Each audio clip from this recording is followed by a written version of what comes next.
It's not the end of the world by any means with regards to silver and gold as a store of value. That remains constant no matter what. But what I'm about to share with you very well may shatter the dreams of some of you who think that gold and silver are just going to go to the moon and rally beyond recognition and maybe even be a form of an investment. Let's explore.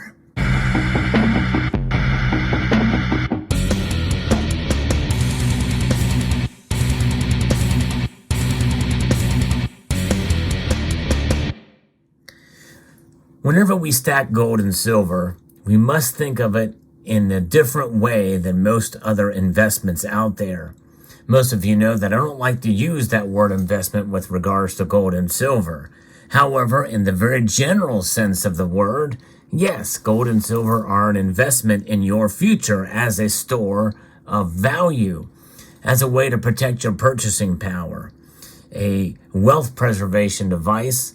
Both metals have provided in one way or another for many, many years, for thousands of years actually. But many people, they're not that patient. They don't like to think of it in that way. They like to look at where gold and silver should be and could be, and many people predict will be in the coming years. But there's something that's throwing a little bit of a cog in the system, in the gears that grind on in terms of the economy.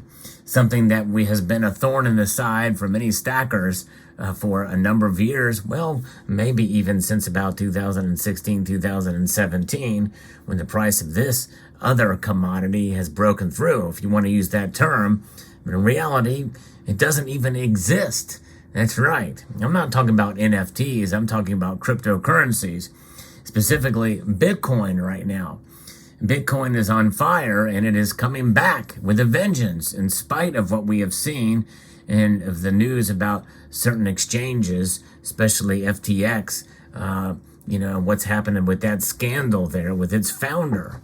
But nonetheless, gold and silver, here they are, and they continue to move amongst the system and the markets, and they move in a positive direction and then a negative direction. They're pretty volatile right now, especially silver, but gold as well too.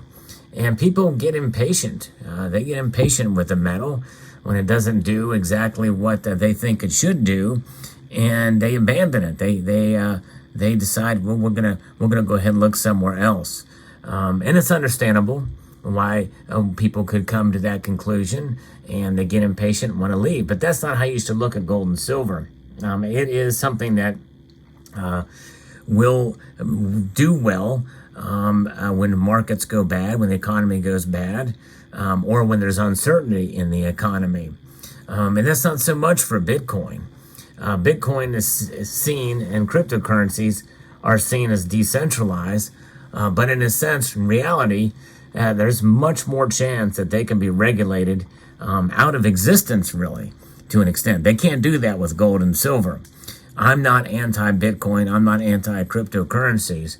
But nonetheless, they will never compare to gold and silver compared to its track record throughout history. But a lot of people are gravitating back towards gold right now. Or gravitating back towards Bitcoin right now.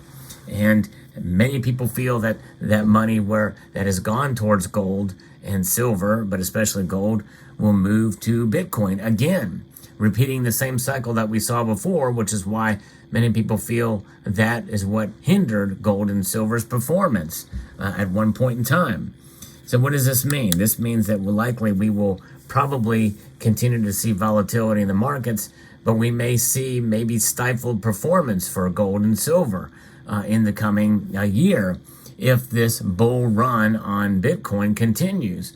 Dramatic moves we've seen to the upside, something that is precious metal stackers should consider, that very well could play a role in keeping gold and silver prices subdued. And I'm not necessarily saying down, but just unexciting, but in the end, when you think about it, in the long run, they're really just like these metals as they exist. They really don't react to the environment, say for silver with milk spots that you can see some on some of these pieces here, and tarnishing and toning.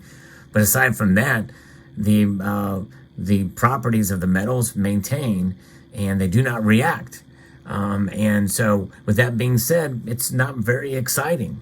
It's not very exciting at all for many people who have short attention spans. This display that you see here are precious metals that really are an exercise in patience. Though you see different varieties of design struck on these, and you may see a little bit of collector excitement for certain types of coins that are released by various mints, that doesn't last very long. There's certain coins that are collectible coins even, that the market changes fairly dramatically. People lose interest after a while.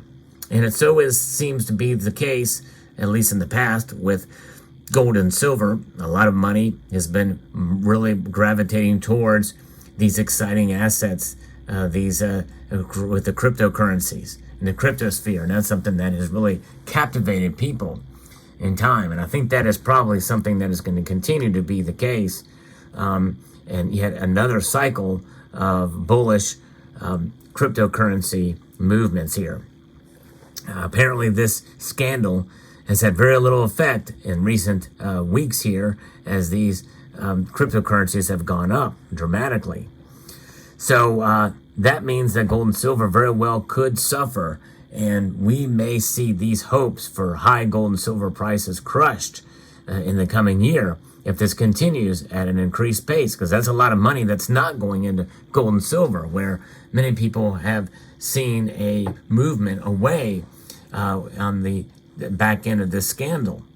And so that is kind of where we're at now. We must be prepared for those of us who are hardcore into the metals, or where we've been pretty much adamant that the prices are going to rebound, especially with what's going on in the economy. We've got a lot of different factors at play that should send gold and silver higher. In fact, many people think silver especially should be much higher than what it is now. And I think it will climb, but it may not climb as dramatically. And so if we were to start to see prices subside to the point where all the action and all the activity and excitement is in Bitcoin, and gold and silver fall as a result of this, that's going to really have a strong psychological impact on the gold and silver markets. I am here to caution you against falling victim to such psychological reactions. Hang on to your gold and silver. Hold fast. We have history on our side with gold and silver. And there are some of you who dabble in both. Nothing wrong with that. Again, I'm not anti-Bitcoin, but understand it's a different type of strategy. It's a speculative strategy with Bitcoin and cryptocurrencies. It's speculation completely. It really is not founded or not based on anything other than what they say is a limited number, especially for Bitcoin, and the energy used to produce it. Such energy has since dissipated and is gone, and it's much harder to produce even a Satoshi now than it was 5 years ago, for sure. And the concept of mining is pretty much not really approachable at this point. But this is where we are at. The concept of these things that are non-fungible, but they are certainly valuable, as we've seen in the markets. We've seen the price movement. But silver and gold, though, are tangible. They are fungible. They are accessible. And they will not go to zero, although they may not perform to much level of excitement. And that's something we got to be prepared for. But be prepared and take advantage of opportunities when the price goes low or lower, and hang on to what you've got, because sooner or later it's going to pay off. And how will that payment result? What will that result of the payment be? Wealth preservation, preserving purchasing power, because you'd have had to eventually convert these back to dollars at some point if the dollar exists in the form that it is now. But likely there will be some sort of a reset of some sort, and revaluation, and there will be a new type of money that we've talked about on this channel multiple times, central bank digital currency. So keep that in mind as well too. The metals are beautiful, as you can see from this display. That is something that will not change no matter what happens. And again, if you are into gold and silver, hang on, stay into them. I would encourage folks to be patient through this time. Patience is a virtue, and is something that will be tested, I think, in these times as we continue to see the cryptocurrencies, and especially Bitcoin, continue to rise. For those of you into cryptocurrencies that may be stumbling upon this video, look at the beauty before you here. There's a lot of different things to choose from. Yes, you do pay a premium, but there's a premium on something that you can hold in your hand. And you never know what the prices are going to do. And so I want to encourage folks to just hang tight, consider gold and silver if you've not done so already, and remember that gold and silver have been, in effect, money for thousands of years. Silver, especially, has been transacted as a monetary metal. It's really up until 1965, which isn't that long ago in the grand scheme of history. So that's one thing we'll continue to do here, is continue to stack on, press on. Precious metals has always been an interest on this channel, and I've done a little bit of dabbling in Bitcoin for a very brief amount of time, but have since taken my profits and ran to gold. That's right. And it was a little bit of a high risk, but I was willing to take that risk, and there it is. But I'm just going to stick with the precious metals, and I believe in that, and we'll continue to believe in that no matter what Bitcoin's price does again, even if it gets back to $60,000 a Bitcoin again, which it could, especially considering this move we've seen of late. Volatility, speculative plays, and what it's about. With precious metals, even with higher premiums that we've been seeing, there is still a little bit more of a area of stability with the metals. There's only so much it can take. There's only so low it can go. And so that's the comfort that we have with precious metals. Let me know what your thoughts are in the comment section below. Hope you found this video insightful and educational and informative. I'd like to extend a multitude of gratitude to all of you for taking the time to watch, and to encourage you to please rate, share, comment, and subscribe.